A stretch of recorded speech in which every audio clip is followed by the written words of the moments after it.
derramando nuestro corazón delante de ti. Gracias, Padre. Conociéndote cada día más, Señor. Cuánto te agradecemos, Padre,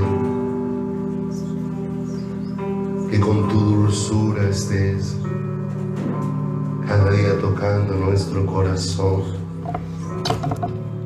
que con tu amor cada día nos estés despojando de nosotros mismos y nos estés revistiendo de ti, porque es necesario que nosotros menguemos y que tú crezcas, que cada día se vaya desvaneciendo todo lo que yo soy y cada día se haga palpable en cada uno de nosotros todo lo que tú eres, Señor. Bendito sea tu nombre por toda esta obra que estás haciendo en nuestros corazones. Gracias por guardar y cuidar a cada uno. Y gracias, Dios, porque estamos persuadidos de esto. Y esa convicción solamente viene por tu Espíritu. Amén, Jesús. De que aquel que comenzó en nosotros la buena obra, Él mismo la perfeccionará todos los días hasta la venida de Jesucristo. Aleluya. Señor, tenemos en tus manos este tiempo, Señor, esta hermosa mañana.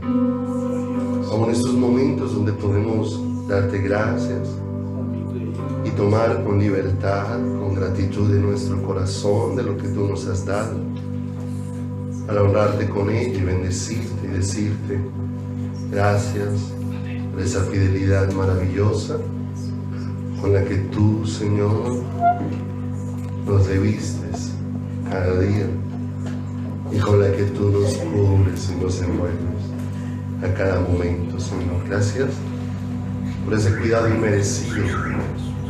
Gracias por esa cobertura maravillosa. Gracias por todo el sustento, Señor. Como dijiste a Israel, que tú le habías traído todos esos 40 años por el desierto, que tú le habías provisto todo lo que necesitaba, Amén. que no le había faltado nada, Señor, porque tú eres suficiente. Tú eres el Dios todopoderoso, el Dios suficiente para nuestras vidas, Padre. Gracias por permitirnos honrarte en esta mañana.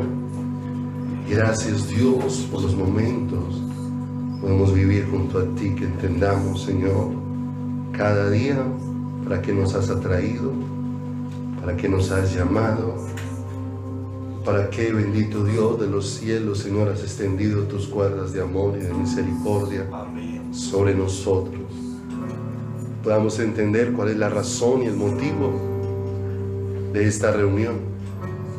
Podamos entender, Señor, que estamos reunidos es para verte a ti, para contemplarte a ti, que todo lo que pasa en esta reunión depende de ti. Todo está centrado en ti, Señor. Amén. Todo es por ti, Señor. No tiene ningún otro motivo esta reunión más que buscarte, más que conocerte, más que rogarte que abras nuestros corazones y nuestras vidas para ti, Señor. Gracias te damos con todo el corazón y te pedimos nos permitas oírte con el corazón en esta mañana. Gracias, Padre amado, en el nombre poderoso de Jesús. Amén y amén, Señor. Aleluya. Buenos días, Dios los bendiga. Qué bueno vernos en esta mañana. Y agradecer al Señor con todo nuestro corazón, porque el que nos podamos reunir una vez más solo es la gracia del Señor, solo es la bondad de Dios, solo es el favor de Dios, solo es su fidelidad la que nos conduce hacia sus brazos. Va conmigo a Isaías, por favor, capítulo número 1. Isaías en el capítulo número 1. Hay cosas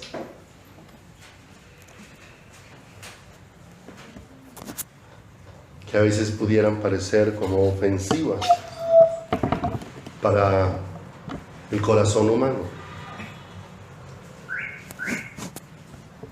porque muchas veces nosotros queremos hacer alarde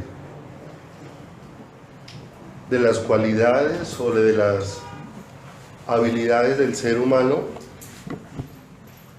y tristemente vemos que cuando el ser humano se cree más inteligente es cuando mayores torpezas comete en su caminar. Amén. Que cuando el ser humano cree que ha avanzado mucho, estamos viviendo una época donde todas las cosas han avanzado de una manera tremenda.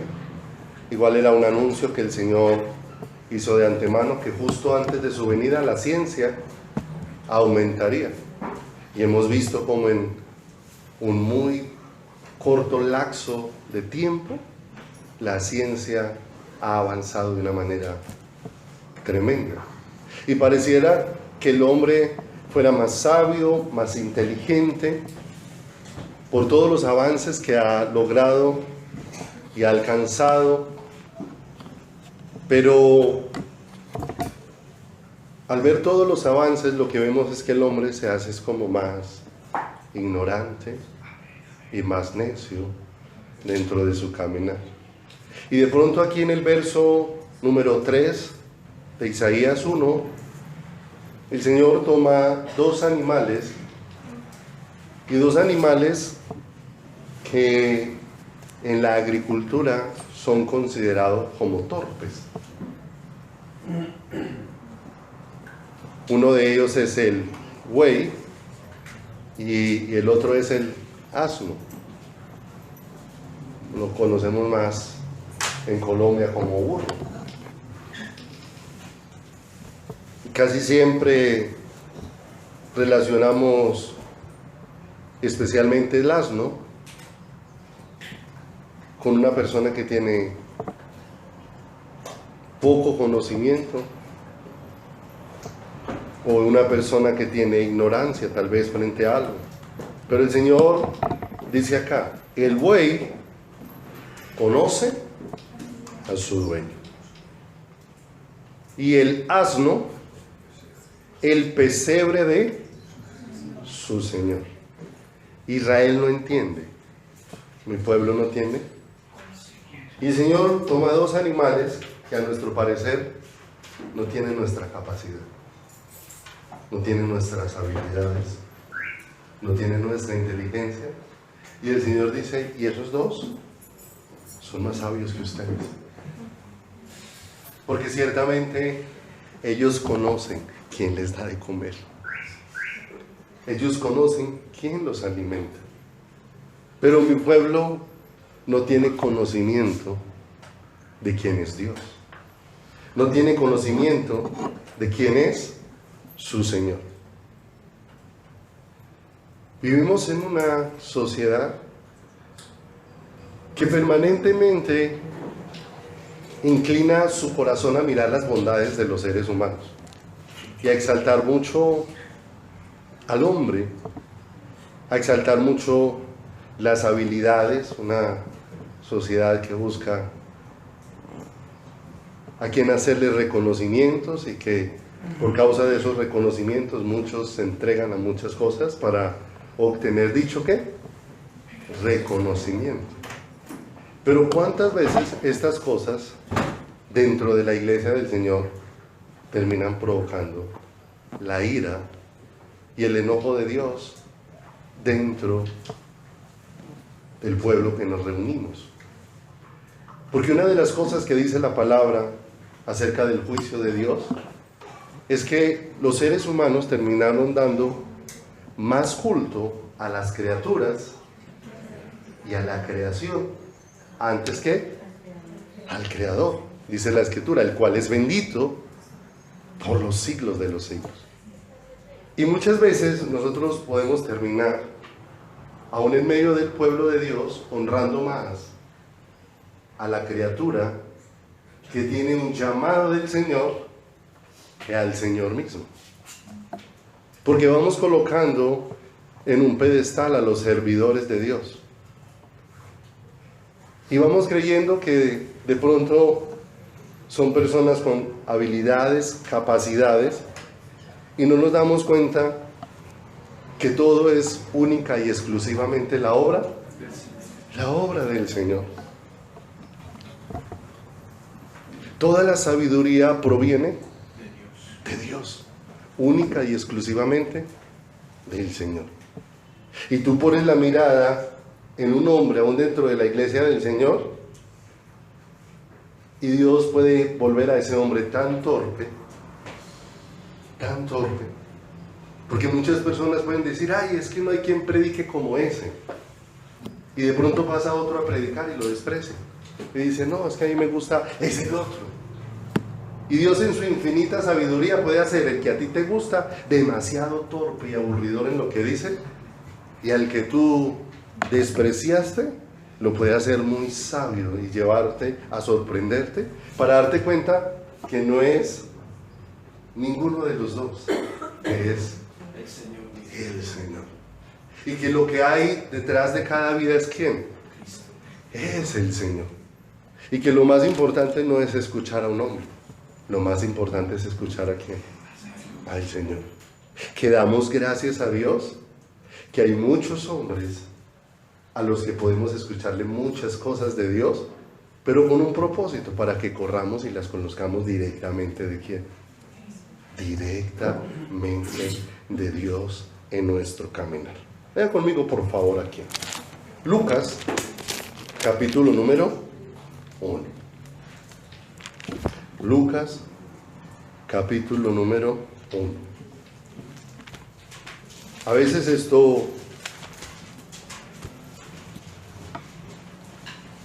nos va ubicando en el caminar con el Señor.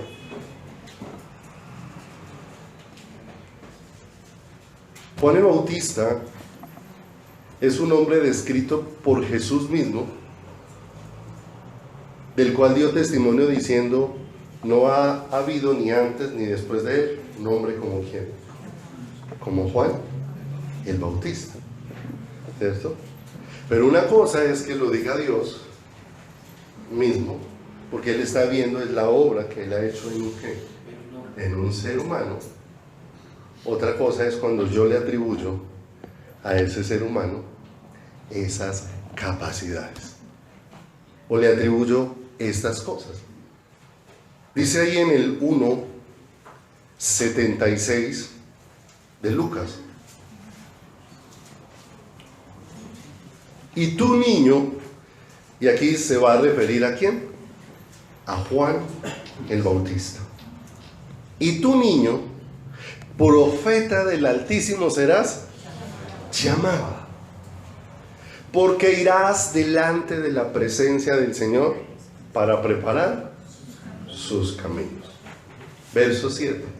Para dar conocimiento de salvación a su pueblo, para perdón de sus pecados. Y entonces uno empieza a ver el llamado de un hombre tremendo como Juan el Bautista, como les decía ahora, del cual Jesucristo mismo dio ¿qué?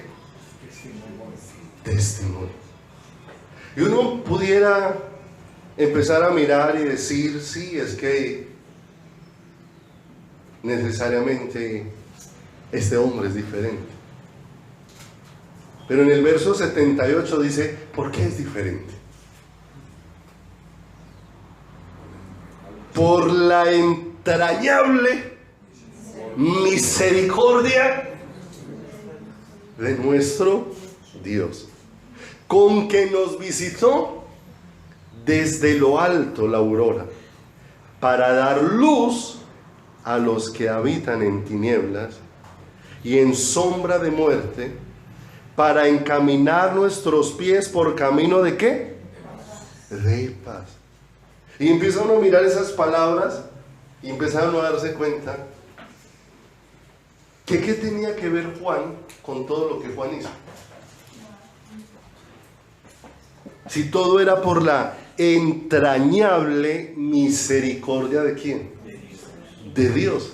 Qué diferente cuando nosotros nos admiramos de lo que Dios hace en una persona. Gran error cuando te admiras de la persona. Gran error. Gran error. Porque es que todo lo bueno que pueda surgir de nosotros viene de Dios. Toda buena dádiva y todo don perfecto. Pero ¿cuál es la inclinación de la iglesia? Despertar una admiración hacia las personas, ¿cierto? Y uno mira que cada uno tiene su admiración. Uno ve que los jóvenes tienen esa admiración, muchas veces es por los que ministran o hacen parte de un equipo de alabanza. Entonces se van admirando del que toca la batería, o del que toca el teclado, o del que toca la guitarra, o del que canta. Pero nos vamos perdiendo de darnos cuenta que todo eso que está pasando en esa vida es obra de ¿quién? De Dios. Es obra del Señor. ¿Cuánto le costaría a Dios quitarnos nuestras habilidades? Un parpadeo. Un parpadeo. Un parpadeo. Y a Dios no le cuesta cambiar todo en un solo momento para poder darnos mucha instrucción. Nosotros hace años conocimos una pastora que era de la Misión Carismática Internacional y hacía muchas cosas y tenía muchas actividades, y de pronto un día a Dios le plació que ya no hablara más y le dio como un derrame y está allá en la clínica. Una mujer de Dios, pero está allá en la clínica. Y le estaban enseñando otra vez las vocales. Ya tenía no sé cuántos años pudiera tener, no me acuerdo de ella. Por ahí unos 60 años. Por ahí 60 años. Muchos años de caminar con el Señor. Y de pronto el Señor la pone allá. Y empezó otra vez. Allá iban a la clínica a enseñarle otra vez las vocales, a enseñarle, esta es la A. Y una mujer que tantas veces se pudo parar con tanta sabiduría para hablarle al pueblo, ahora está allá como si no supiera absolutamente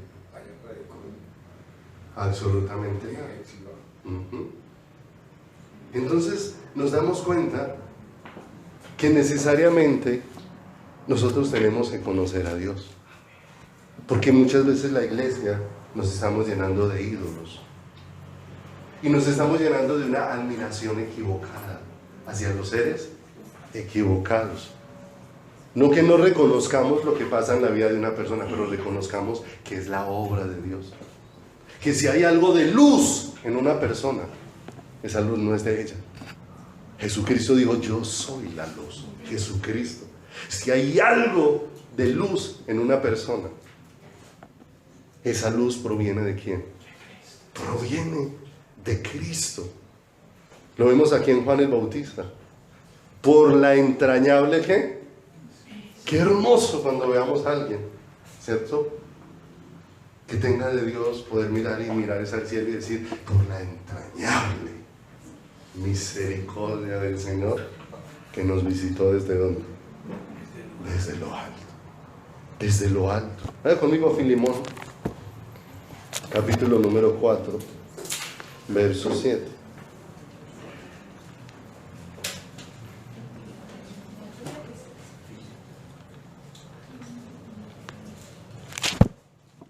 Filemón, ahí después de Timoteo,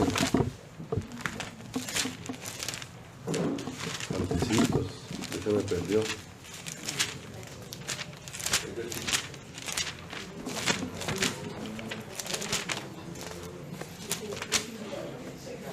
Filemón 1, versículo número 4. Mire lo hermoso de estas palabras.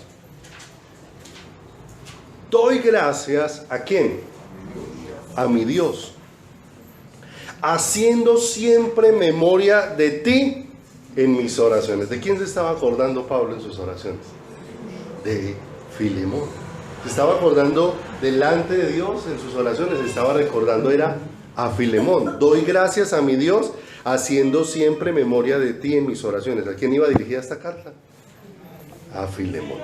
Y dice, porque oigo del amor y de la fe que tienes hacia el Señor Jesús y para con todos.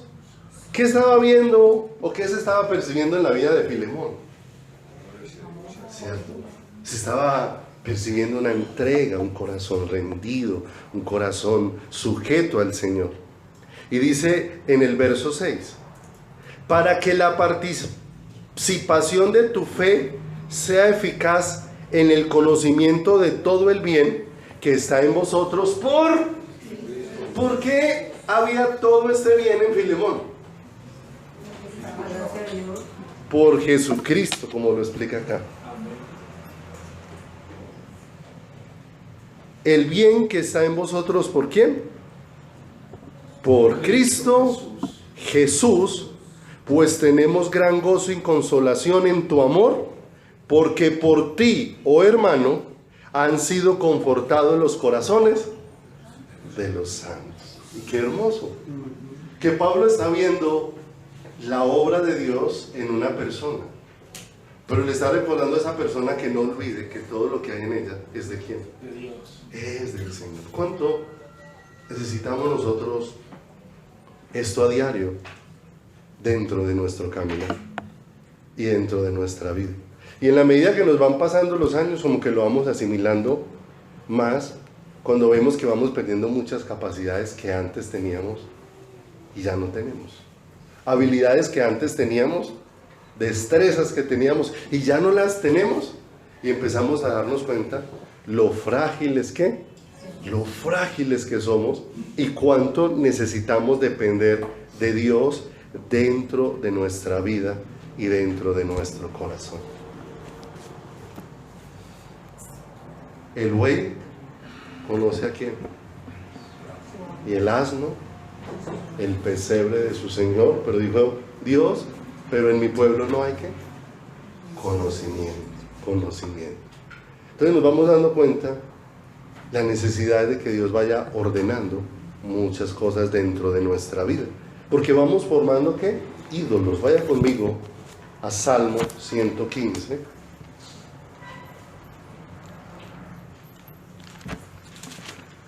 Libro de Salmos,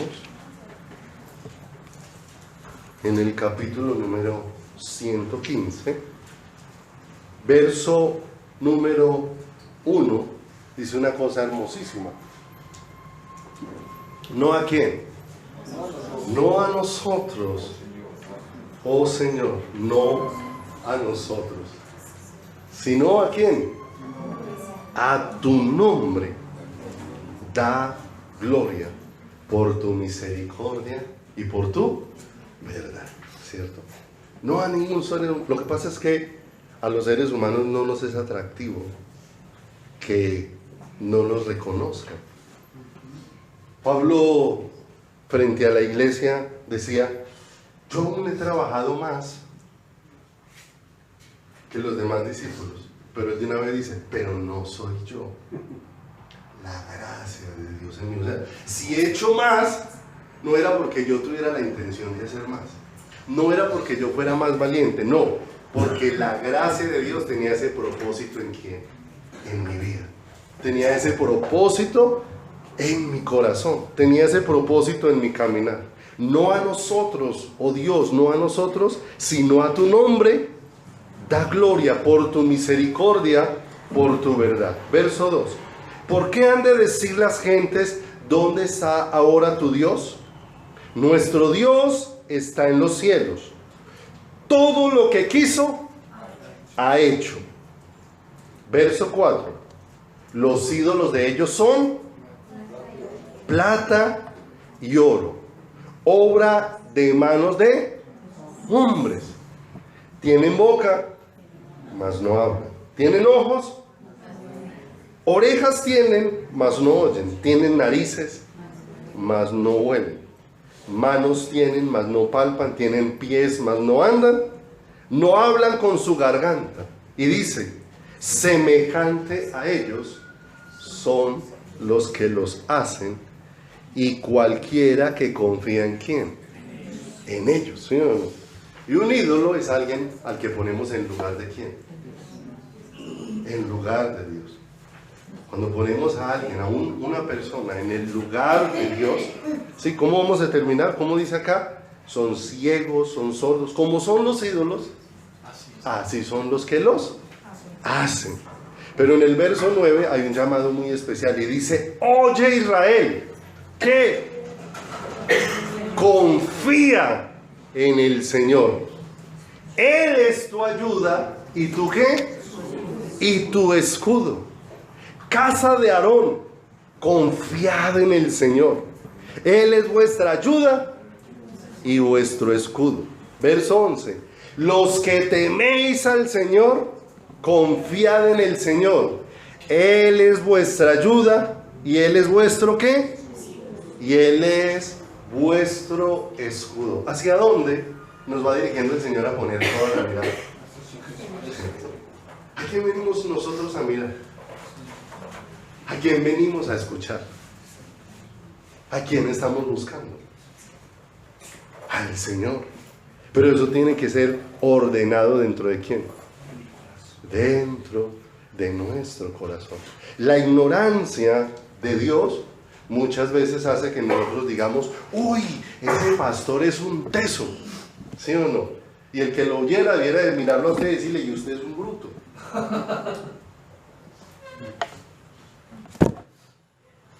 Porque ese pastor solamente puede ser lo que la gracia de Dios haga con él. No es ningún teso.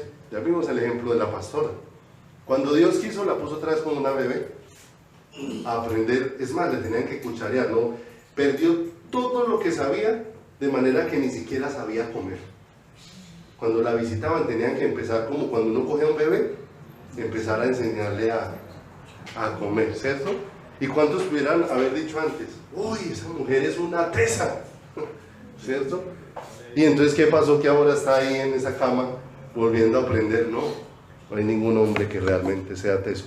Eso lo que nos hace es ignorar a quién. A Dios dentro de nuestro camino.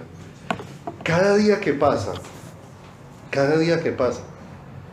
yo a veces le pregunto al Señor, porque digo, hay muchas cosas que yo he escuchado y aprendí un día y que ya hoy no me cuadran en el corazón, Señor, y ayúdame a aclararlas dentro de mi corazón, porque a veces son cosas que necesita uno que Dios afirme dentro del corazón, porque se escucha a muchos diciendo lo mismo en el nombre de Dios, pero muchas veces cuando uno lo lleva a la palabra no lo encuentra así, o cuando va al lugar secreto con Dios lo encuentra de manera diferente.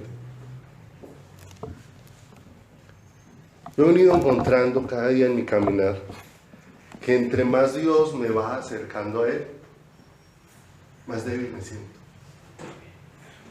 más frágil. Y antes pensaba al revés, antes decía: no, pero usted está con Dios, usted tiene que ser fuerte. Y a veces me he encontrado con todo lo opuesto, que entre más Dios me va acercando a Él, como que se hace más evidente toda mi fragilidad y toda mi debilidad. Entonces yo escucho eso de que no, usted es fuerte en el Señor. Sí, en el Señor, si Él es mi fortaleza. Si no, yo lo único que hago es sentirme todos los días más débil y más frágil dentro de mi caminar y dentro de mi vida. Entonces Dios va poniendo en orden todos esos conceptos para que yo entienda que Él es nuestra ayuda y Él es nuestro escudo.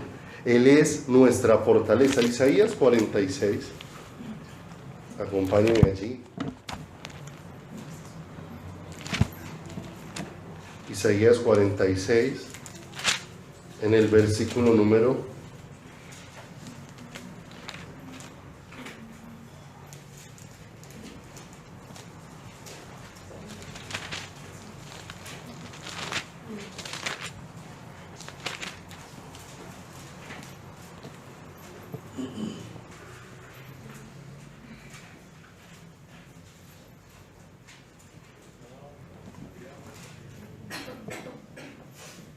Dice aquí en el verso número 41.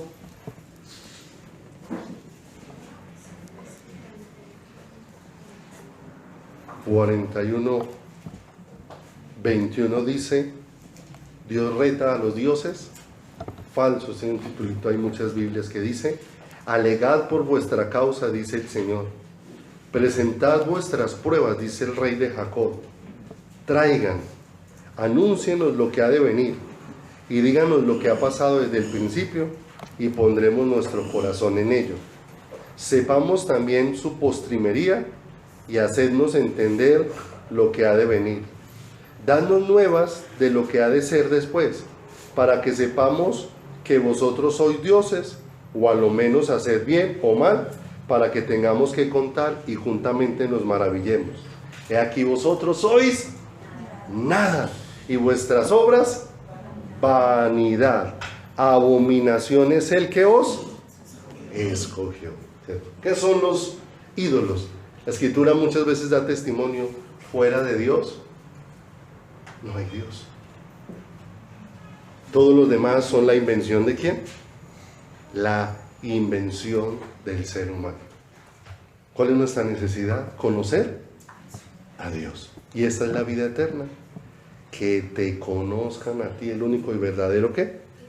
Dios. Dice Colosenses 1:9, se los voy a leer: por lo cual también nosotros, desde el día que lo oímos, no cesamos de orar por vosotros y de pedir que seáis llenos del conocimiento de su voluntad, en toda sabiduría e inteligencia espiritual, para que andéis como es digno del Señor, agradándole en todo, llevando fruto en toda buena obra y creciendo en el conocimiento de Dios. En el conocimiento de Dios. Juan 6:45. Acompáñenme allí.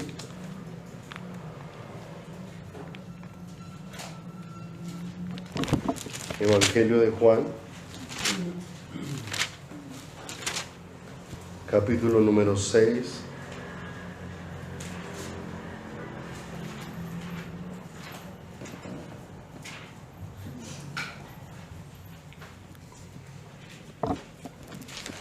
Verso número 45. Escrito está en los profetas: y serán todos enseñados por Dios.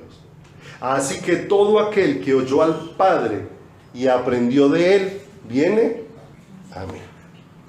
Y aquí el Señor nos va conduciendo en algo. ¿En quién hemos puesto nosotros la mirada? Aún dentro de la iglesia. ¿Dónde hemos puesto nuestros ojos?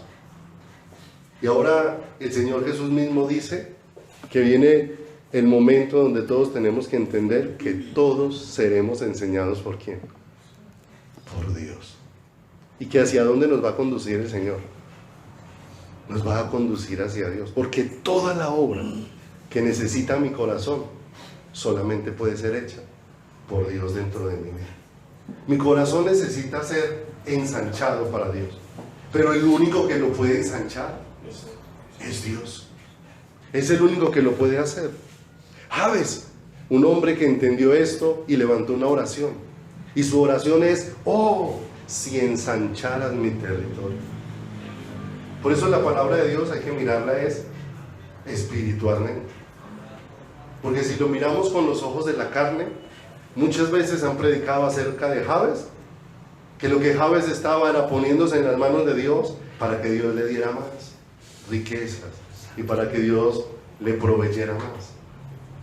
Pero cuando ya empezamos a mirar desde el corazón de Dios, nos damos cuenta que lo que Javes estaba pidiendo era corazón para quién. Oh, si ensancharas mi territorio. ¿Y cuánto necesitamos esto? Porque es algo que yo no puedo hacer. Es algo que el pastor, el que dirige, no puede hacer por mí. Solamente lo puede hacer Dios mismo dentro de mi corazón y dentro de mi vida.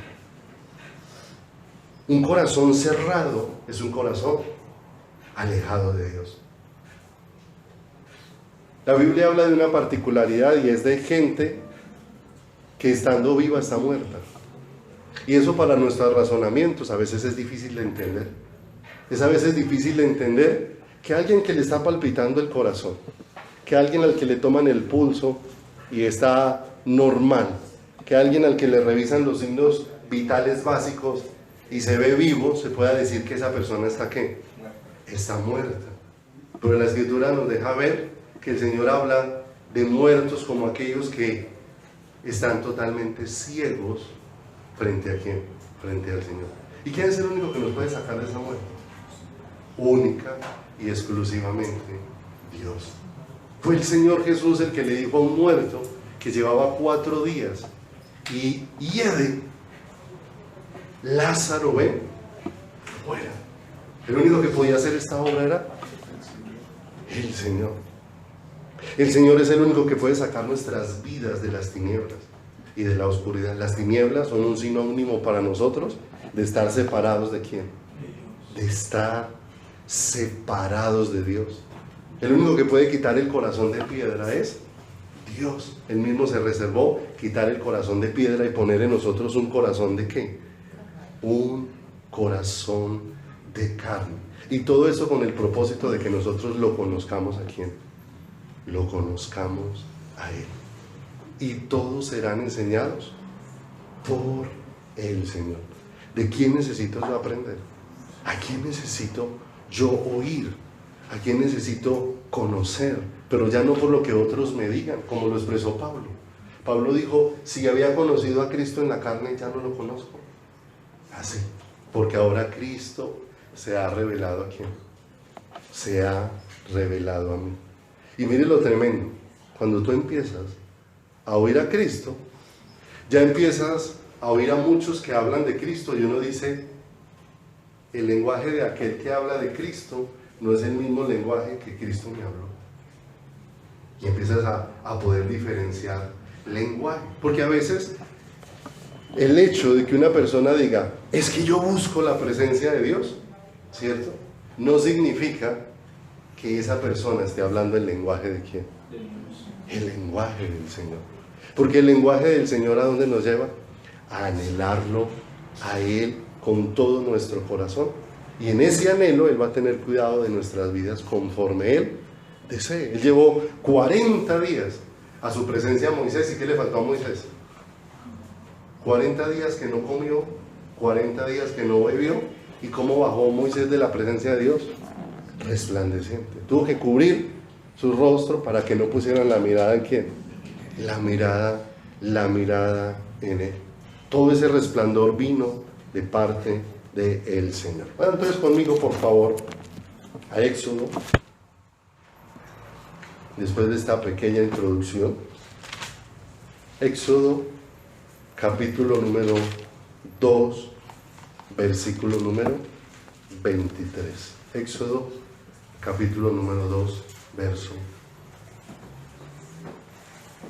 23. Dice: aconteció que después de muchos días murió el rey de Egipto, y los hijos de Israel gemían a causa de la servidumbre, y clamaron, y subió a Dios el clamor de ellos con motivo de su servidumbre.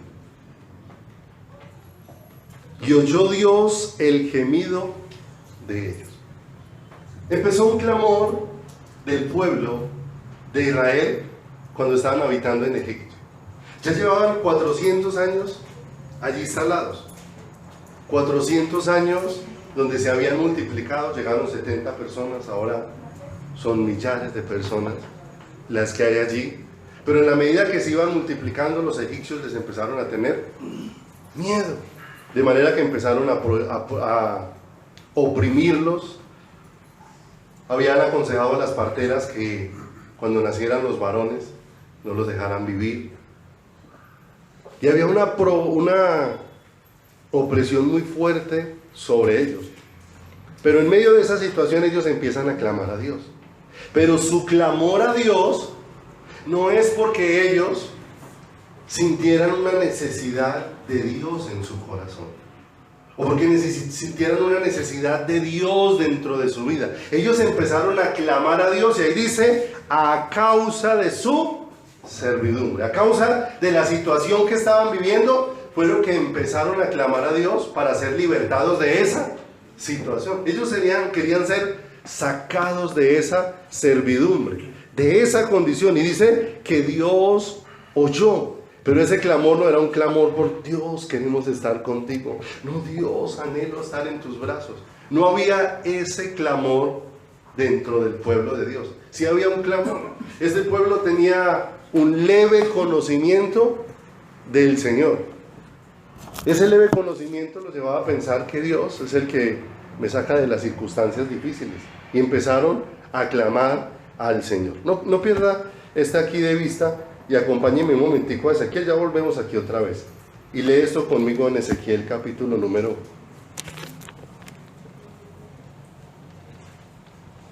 20, verso número 5. Ezequiel capítulo número 20, versículo número 5.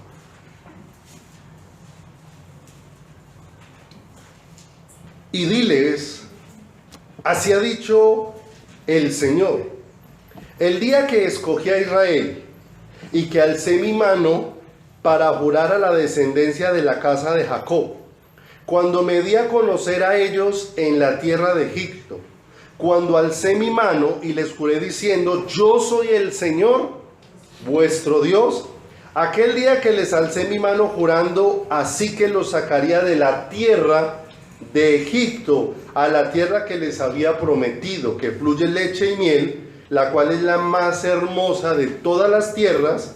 Entonces les dije, cada uno eche de sí las abominaciones de delante de sus ojos y no os contaminéis con los ídolos de Egipto. Yo soy el Señor vuestro Dios. Verso número 8. ¿Por qué estaban clamando ellos? Porque Dios los librara de su servidumbre. El Señor viene porque tiene misericordia de ellos y viene a libertarlos, a sacarlos con mano poderosa. Pero ¿cuál fue la actitud de ellos? Verso 8. Mas ellos se rebelaron contra mí y no quisieron obedecerme.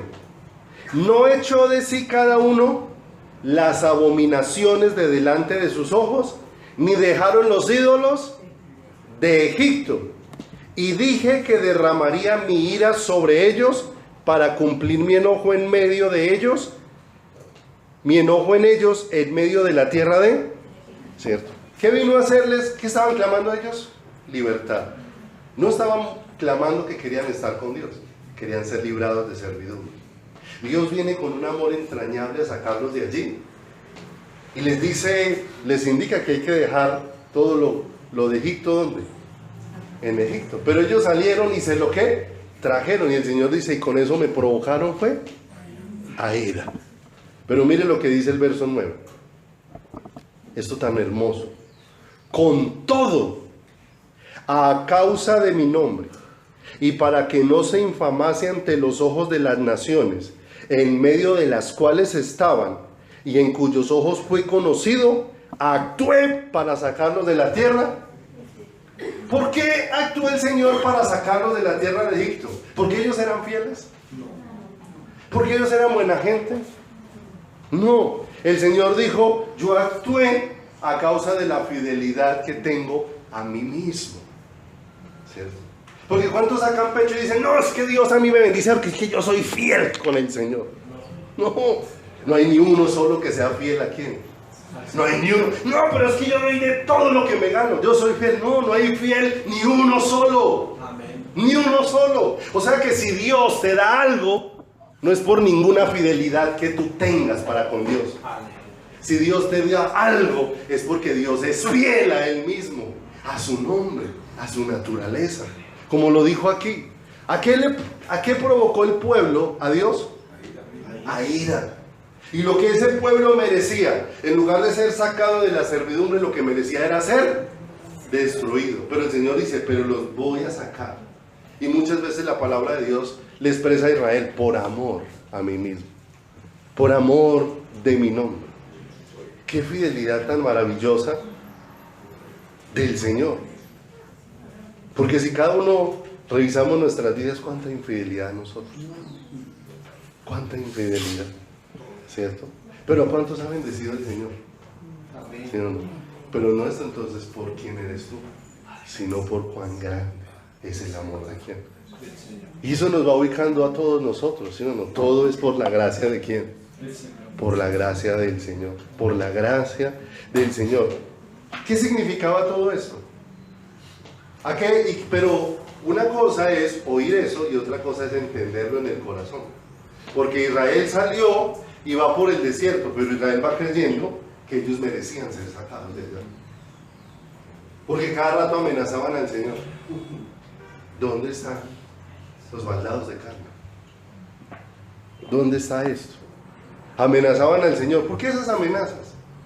Porque las exigencias solo aparecen cuando yo creo que merezco recibir. Y yo te pregunto, ¿cuántas exigencias pudiéramos tener nosotros delante del Señor? Delante de Dios. Ni una sola. Solo un clamor por su misericordia. ¿Sobre quién? Sobre nuestras vidas y sobre nuestros corazones. Entonces ellos empiezan a clamar al Señor para que los saque.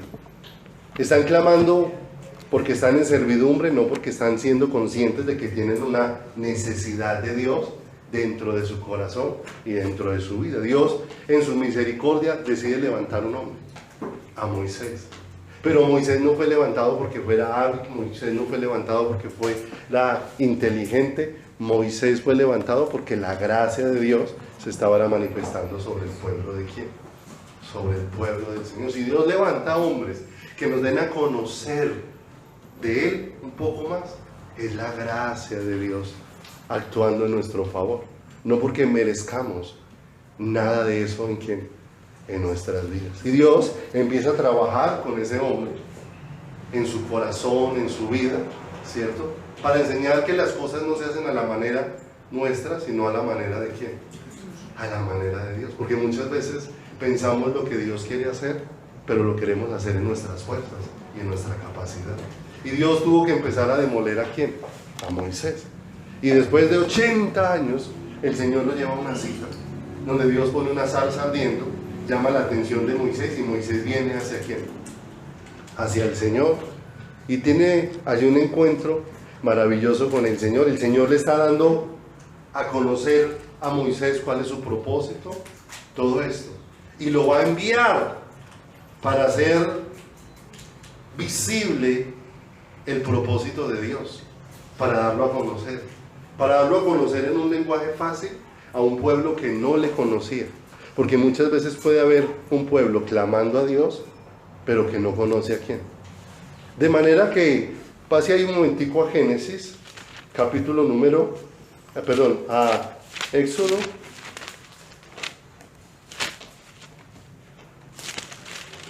al capítulo número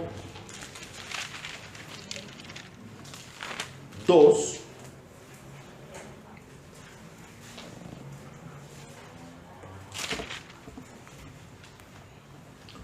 capítulo número 3, verso 3. Capítulo número 3, versículo número 13. 13. Está Moisés allí recibiendo de parte del Señor una instrucción, y de pronto dice Moisés a Dios: he aquí, yo llego a los hijos de Israel y les digo: el Dios de vuestros padres me ha enviado a vosotros. Si ellos me preguntaren cuál es su nombre, ¿qué les responderé? ¿Cierto? ¿Cuánto conocimiento había de Dios? ¿Cuánto conocimiento había del Señor? ¿Cuál es su nombre? ¿Qué le responderé? Y respondió Dios a Moisés: yo soy el que soy. Y dijo: así dirás a los hijos de Israel: yo soy, me envió ¿a quién? Yo soy, me envió a vosotros. Y ese nombre tan sencillo, nosotros creemos que con solo escucharlo entonces ya sabemos quién es Dios, conocemos al Señor. Cuando Dios ha utilizado toda la Biblia y toda la palabra para irse revelando en diferentes aspectos para dar a conocer ese yo soy, para dar a conocer quién es Él y para manifestarse en medio de nosotros, no solamente en el Antiguo Testamento, sino que la idea es que en estos días vamos a estar estudiando acerca de estos nombres a través de los cuales Dios se expresa para irse dando a conocer al hombre y a la relación que Dios desea tener con el hombre, ¿sí? Este nombre yo soy significa, es en su raíz, dice algunos comentarios bíblicos, que es la expresión sobre ser. Él es el que será. Nuestro Dios. ¿Qué significa el yo soy? Que Él es absolutamente todo y fuera de Él no necesitamos absolutamente nada más. Pero eso necesitamos que Dios lo vaya asentando en nuestro corazón, porque solamente con leerlo no lo vamos a asimilar y no lo vamos a entender. Solamente le voy a nombrar algunas de las expresiones que hay en la Biblia que vamos a ir estudiando en estas próximas reuniones. Hoy vamos a alcanzar a mirar un pedacito sobre la primera. Este yo soy, en algunas traducciones es puesto como Jehová, en otras traducciones es puesto como Yahvé. Y en Génesis el Señor se le muestra a Abraham a través de un escenario que le permite para decirle que Él es el yo soy Jireh, que significa el Señor proveerá. Después el Señor se manifiesta como el yo soy Rafa, y es el Señor es tu sanador. El Señor se da a conocer como el yo soy Nisi, que significa yo soy tu bandera o tu estandarte, que era la bandera que exhibían en la antigüedad cuando tenían victoria, exhibían la bandera de la victoria. Yo soy tu victoria. Yo soy Shalom. El Señor es nuestra paz. Yo soy, este nombre no sé bien cómo se lea, pero lo voy a leer como está escrito en español. Yo soy Mekades, que significa yo soy el Señor que te hace santo, o yo soy el Señor que te santifica. El yo soy Sirkenu. El Señor es nuestra justicia. Yo soy el Roy. El Señor es mi pastor. Yo soy Sama, el Señor que está presente. Yo soy Sabaoth, el Señor de los ejércitos. Y así todas esas formas Dios se va dando a conocer en todo el Antiguo Testamento para ir dándonos a conocer quién es el yo soy. Pero en el Nuevo Testamento viene Jesús y sigue ampliando el yo soy, porque el Señor Jesús viene y en el Nuevo Testamento dice yo soy el pan de vida. Y sigue hablando el Señor Jesús y dice yo soy la luz del mundo. Y sigue hablando y dice yo soy la puerta. Yo soy el buen pastor. Yo soy la resurrección y la vida. Yo soy el camino, la verdad y la vida. Yo soy la vid verdadera. Y entonces empieza uno a conocer que verdaderamente Dios es el todo. Que el yo soy significa que Él es el todo. Pero muchas veces nosotros pensamos qué más pudiera haber fuera de Dios. Y ese pensamiento viene es porque no conocemos a quién. Moisés le dice, voy a ir a decirle a su pueblo que los va a sacar, pero ¿y quién me mandó? ¿Qué significaba eso? ¿Cuánto conocía al pueblo del Señor? Sabía su nombre, pero necesitaba que Dios se revelara en ese nombre a cada uno de sus corazones y a cada una de sus vidas. Vayan entonces conmigo ahí, por favor, a Génesis. Génesis, capítulo número 22, versículo número 14. Génesis 22, 14. ¿Por qué empezamos a atribuir a muchos lugares como si fueran Dios? Porque no conocemos quién es el Señor. Porque en la medida que conocemos a Dios, Dios no dice que no ame a las personas.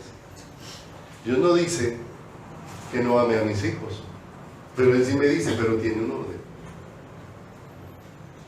El amor que tienes hacia mí no se puede comparar. ¿Cuándo vamos siendo ubicados? Cuando ames más a Dios que a tus hijos. Y entonces uno se va dando cuenta cuánto necesita conocer a quién. Ay, Señor.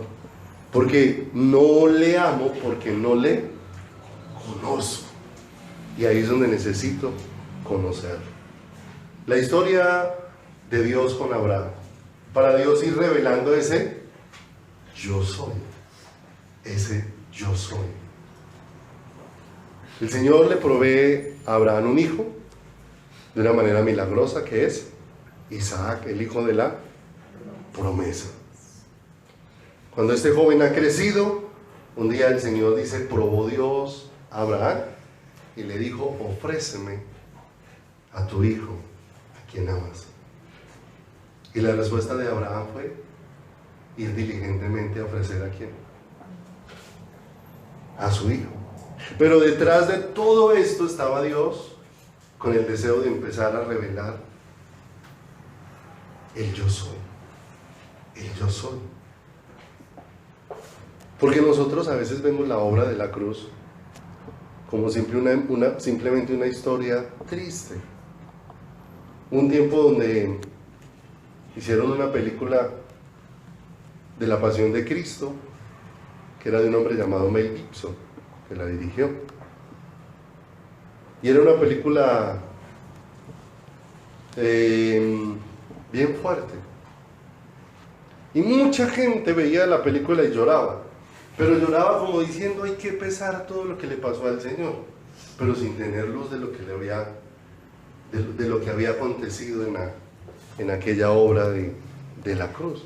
Y ahora el Señor empieza a dejarnos ver cómo Él es todo. Y dice aquí en el verso número 14 del capítulo número 22. Y llamó a Abraham el nombre de aquel lugar, el yo soy, proveerá. En otras palabras, Jehová Jireh o Yahvé Jireh, el Señor ¿qué? Proveerá. Pero la mente desligada del corazón de Dios nos lleva a utilizar este versículo para pensar en mercado, en arriendo, en trabajo. Y para eso es que muchas veces se utiliza el Yahvé o el yo soy Jireh, el Señor proveerá. ¿Por qué llamó ese lugar de provisión? Porque Él estaba pensando en algo mucho mayor que las cosas naturales dentro de nuestras vidas. Devuélvase un poquito ahí al versículo número 7. Dice, entonces habló Isaac a Abraham su padre y dijo, Padre mío. Y él respondió, heme aquí, mi hijo. Y él dijo, he aquí el fuego y la leña, mas ¿dónde está el cordero para el holocausto? Y respondió Abraham, Dios se proveerá. O sea que el Señor o el yo soy Jireh estaba hablando de mercado, estaba hablando de ropa. ¿De qué estaba hablando? De Cristo como la provisión de Dios para nosotros. Dios se proveerá ¿de quién? De cordero. En ese momento, ¿a quién iban a sacrificar? A Isaac. Iban rumbo al monte. Él se está preguntando, ¿y dónde está el cordero? ¿Dónde está el animalito? ¿Cuál es la indicación de Dios para Abraham? Sacrifícame a Isaac, tu hijo. Pero qué hermoso que el Señor viene dándole luz a Abraham. Y Abraham responde, el Señor se proveerá de cordero. Piensen en este aspecto. Dios es justo. Amén. Si Dios es justo, ¿qué tiene que hacer con el pecado?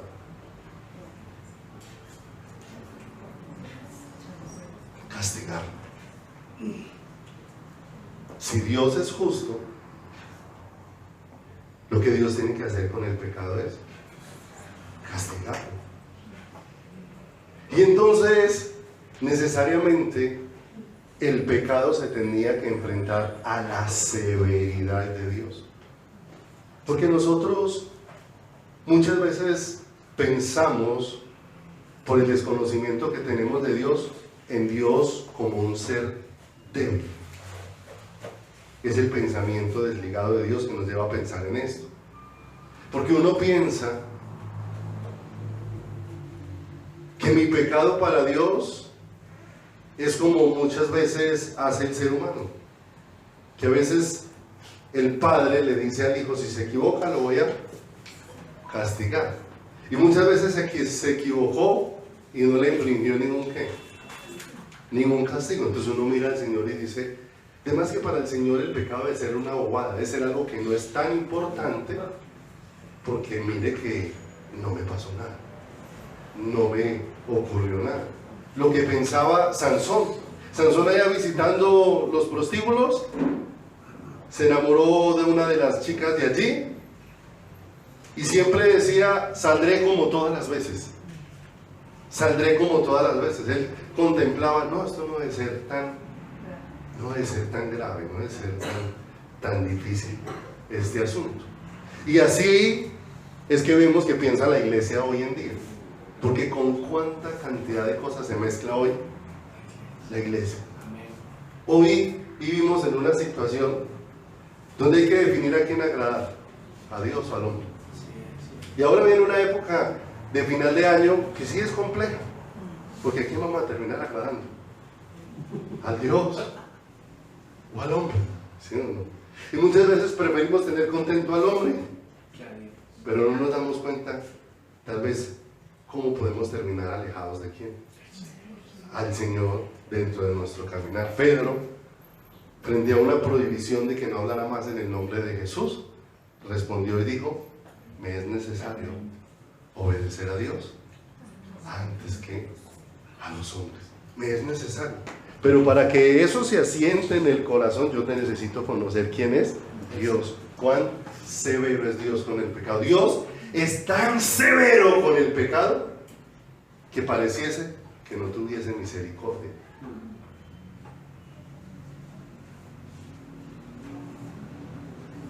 Pero a su vez, Dios es tan misericordioso que pareciera que pasara por alto el pecado. Y ahí es donde este acontecimiento de Dios se proveerá cordero hizo un milagro tremendo para que en el mismo lugar se manifestaran dos cosas tan distantes la una de la otra. Porque Dios en el monte Calvario nos dejó ver que el pecado no es un juego. Amén. ¿Por qué terminó Jesús como terminó en la cruz del Calvario? La Biblia en Isaías dice que todos lo miraban y lo tenían por castigado, por... Dame un tico ahí conmigo Isaías 53, por favor.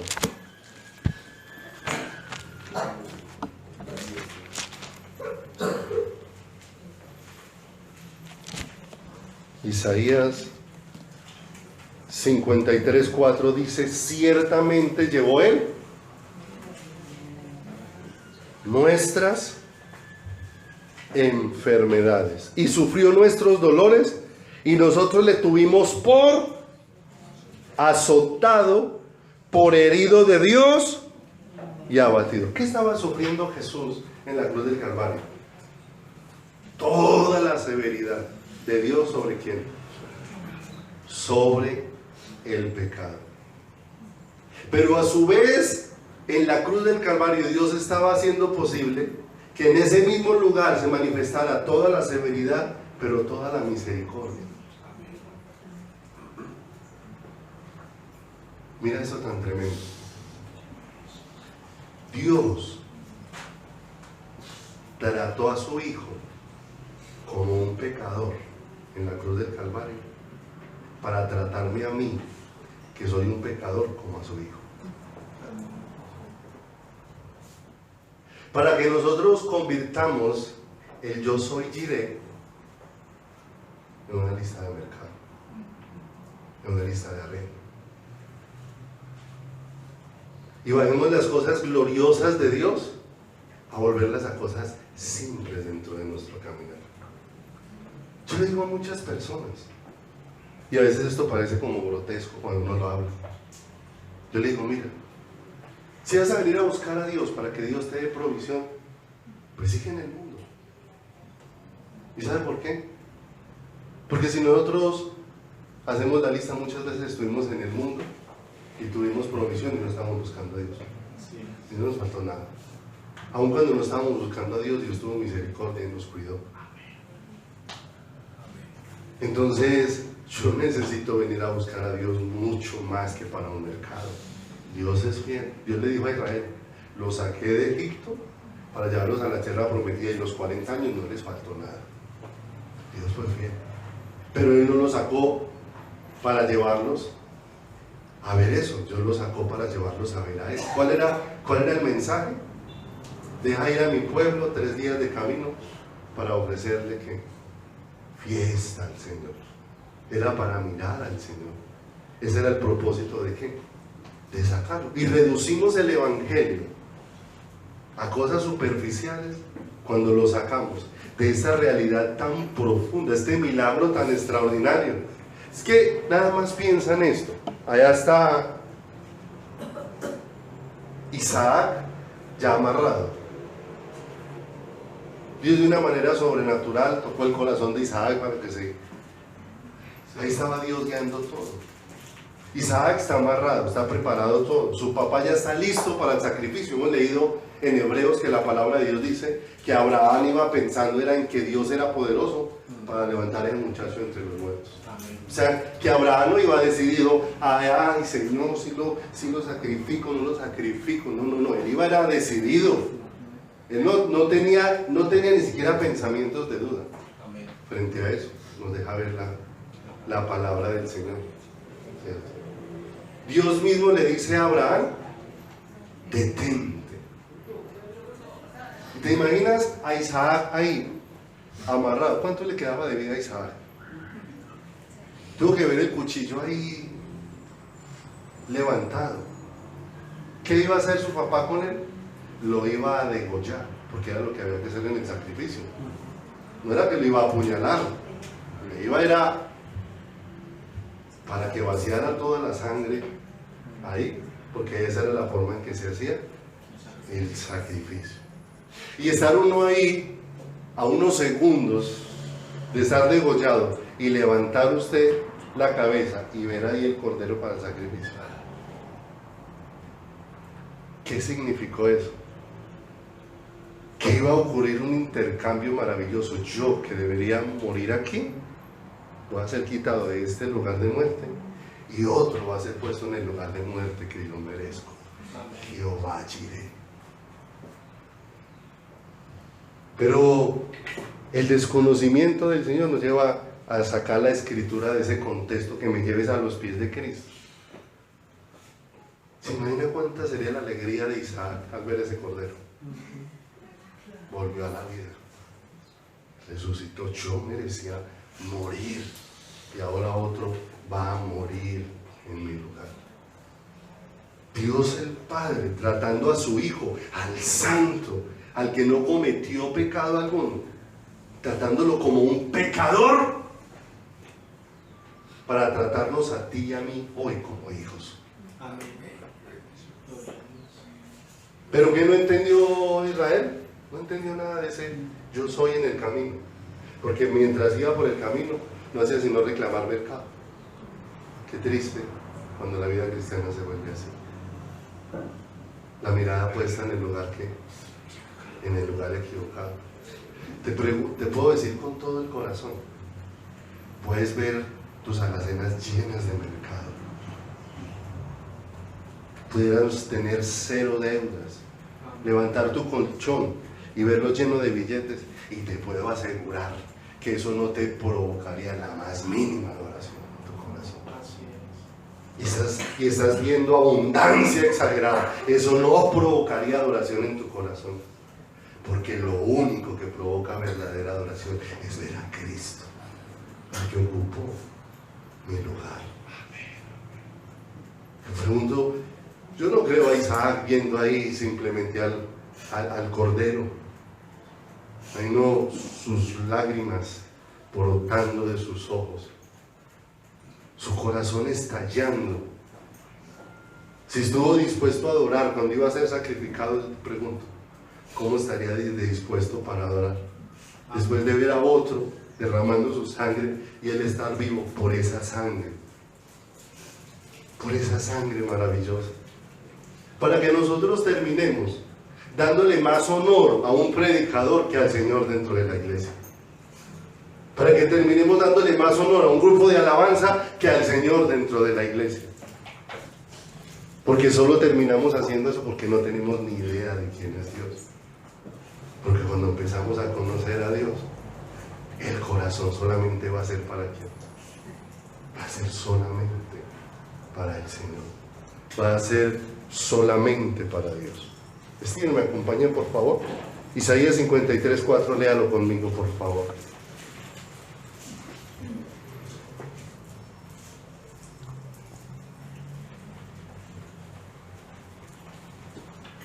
¿Qué estaba haciendo Dios en el monte Calvario? Haciendo posible que se uniera la justicia y la misericordia. La justicia porque estaba toda la severidad de Dios sobre el pecado, pero la misericordia porque allí nos estaba manifestando todo su amor. Ciertamente, verso 4, llevó Él nuestras enfermedades y sufrió nuestros, y nosotros le tuvimos por azotado, por herido de Dios y abatido. Mas Él herido fue por nuestros. ¿Cómo estaba siendo tratado Jesús en la cruz? Como un pecador. Mas Él herido fue por nuestras rebeliones, molido por nuestros. El castigo de nuestra paz fue sobre Él, y por su llaga fuimos nosotros. Todos nosotros nos descarriamos como ovejas, cada cual se apartó por su camino, mas el Señor cargó en Él el pecado ¿de quién? De todos nosotros. Segunda de Corintios. ¿Quién puso el pecado de todos nosotros sobre los hombros de Jesús? Dios el Padre. Terminemos con esta cita, segunda de Corintios, capítulo número 5.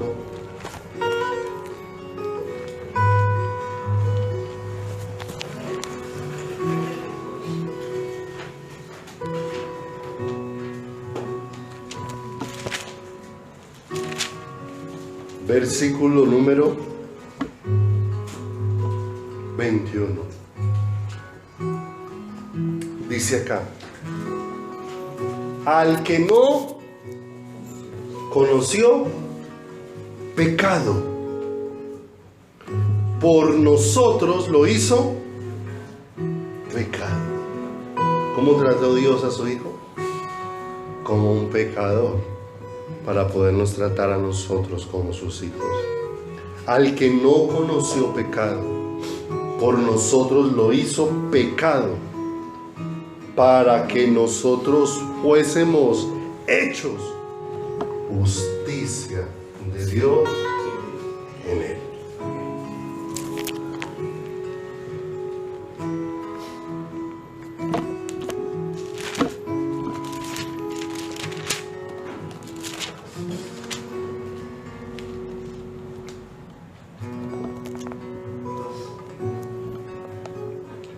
¿Qué tal si nos ponemos sobre los pies?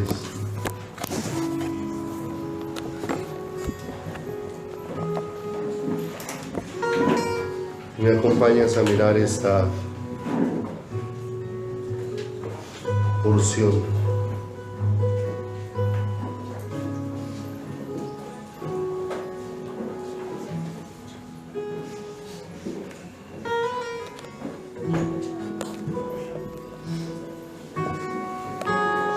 Apocalipsis capítulo número 5.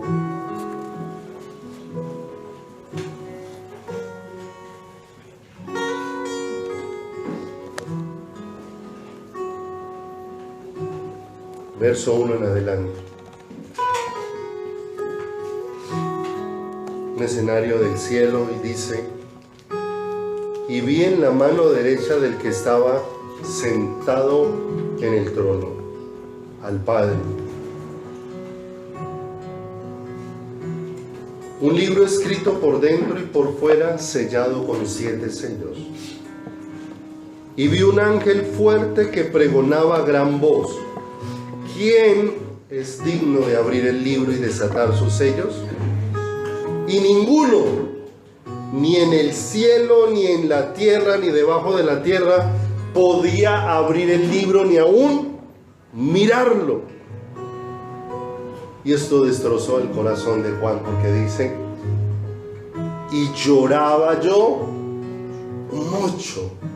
Parecía un momento sin esperanza, porque no se había hallado a ninguno digno de abrir el libro, ni de leerlo, ni de mirarlo. Y uno de los ancianos me dijo: no llores. He aquí el león de la tribu de Judá, la raíz de David, ha vencido para abrir el libro y desatar sus sellos.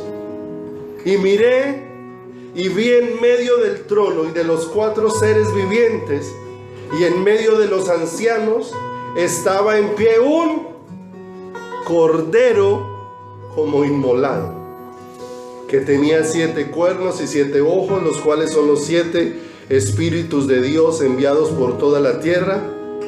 Y vino y tomó el libro de la mano derecha del que estaba sentado en el trono. Y cuando hubo tomado el libro, los 4 seres vivientes y los 24 ancianos se postraron delante del cordero. Todos tenían arpas y copas llenas de incienso, que son las oraciones de los santos, y cantaban un cántico nuevo diciendo: digno eres de tomar el libro y de abrir sus sellos, porque fuiste inmolado, y con tu sangre nos has redimido para Dios de todo linaje y lengua y pueblo y nación, y nos has hecho para nuestro Dios reyes y sacerdotes, y reinaremos sobre la tierra. Y miré y oí la voz de muchos ángeles alrededor del trono. ¿Qué fue lo que desató la adoración en el cielo? El Cordero. Los 4 ángeles le dijeron, los 4 ancianos, los ancianos que hay allí: hay uno que es digno de tomar. Y cuando él tomó el libro delante del Cordero, los ancianos se postraron. Y ahora está toda la multitud de millones de ángeles. Y miré, verso 11, y oí la voz de muchos ángeles. ¿Qué produjo la adoración de los ángeles? El Cordero. Y de los seres vivientes y de los ancianos, y su número era millones de millones, que decían a gran voz: el Cordero que fue inmolado es digno de tomar el poder, las riquezas, la sabiduría, la fortaleza, la honra, la gloria y la... Y ahora nos tocó el turno a nosotros. Y dice el verso 13: y a todo lo creado que está en el cielo y sobre la tierra y debajo de la tierra y en el mar, y a todas las cosas que en ellos hay, oí decir: al que está sentado en el trono y al Cordero sea la alabanza, la honra, la gloria y el poder por los siglos de los siglos. Y los 4 seres vivientes decían: amén. Y los 24 ancianos se postraron sobre sus rostros y adoraron al que vive por los siglos de los siglos. Yo soy Jireh. Él proveerá. ¿Qué produce la provisión de Dios? Adoración. Y la provisión de Dios es el Cordero. Él lo hizo un vil pecador para hacernos a nosotros sus hijos justos y santos delante de su presencia. Ya es de Jehová Jireh, Yahvé Jireh. No es una simple lista de mercado, es ver al Santo ocupando mi lugar. Y cuando vieron al Cordero, los ángeles se encendieron en adoración. Y cuando todo lo creado vio al Cordero y al que está sentado en el trono, se encendieron en adoración. Y la única forma en que nuestro corazón se ha encendido en adoración es que Él abra nuestros ojos para verle, para ver el Cordero que Dios se ha provisto, el Cordero que Dios mismo se ha provisto para redimirnos, al que está ahora en su gloria y en su majestad, y al que toda la creación un día le verá. Su esplendor y su santidad cubrirán el cielo y la tierra. Se oirán ángeles cantar y sonará un coro celestial, donde por su misericordia nuestra voz se pueda unir para adorar al Cordero que fue inmolado, al Cordero que